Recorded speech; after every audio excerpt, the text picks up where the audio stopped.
হ্যাঁ রে, এতগুলো টাকা দিলাম, হ্যাঁ আমার টাকাগুলো লয়ে কই গেল?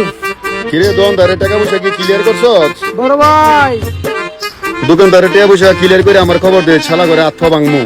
হ্যাঁ তুই কি লেগেছ ছোট ভাই ক? ভাই তোমার কথা যারে টিয়াগুলো দিলাম ভাই, অন্য আমি যে ব্যবসা মধ্যে লসের মধ্যে পড়ছি ভাই, কোনো ভাই হ্যাঁ তো ভাইতাছি না, হ্যাঁ তো আমার টিয়াও দিতেছে না, অনেক দরকার পড়ে তুমি আমার টিয়া দাও নাকি হ্যাঁ না তো ভাই, দুইটা তুমি একটা করো ভাই। এই শালা দেবো তোমাদের সুত, এই শালার আমি আরেকখান থেকে টিয়া লয়ে দিছি, শালা তো 20,000 টিয়া লয়ে তো শালা ভাগ। হ্যাঁ আমি কল দেই ভাই, হ্যাঁ আমার কলটা ধরে না। দোকানদারে 20,000 টিয়া লয়ে দিছি, হ্যাঁ তোনে ফাইন হ্যাঁ কল দেই। হ্যাঁ তো ভাই না। হ্যাঁ জান্নাত হাই কই রে? হ্যাঁ ছোট ভাই টাকা দিলি না? তোরে কিন্তু চরম বেটা, তুই কই আছস? তুই কই আছস? রাগাইতেছি। হ্যাঁ চল, হ্যাঁ দোকান আছে চলো। হ্যাঁ কই? কিরে জান্নাত তোমার কি খবর মামা?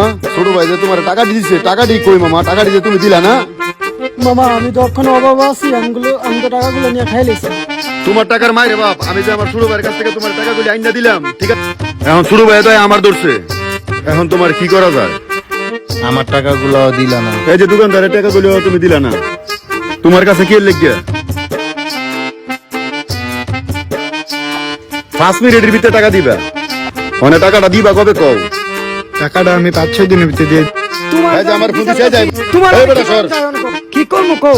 আর টাকাটা কবে দিবা কও? টাকাটা আমি 5-6 দিনের ভিতরে দিয়ে দিন। তুমি কি টাকাটা কাউরে দিছো? কি করছো না খাই বলছো? এখন টাকাটা কবে দিবা এটা কও? তুমি যদি 2-3 দিনের ভিতরে টাকাটা দাও তাহলে আমি আর বুঝাই দিব। টাকা দিছো তাহলে কোন তোমার উল্টো দিলে হেই বেটা সর। খালি বালাই বালাই টাকাটা দিতে ভাইয়া যায়।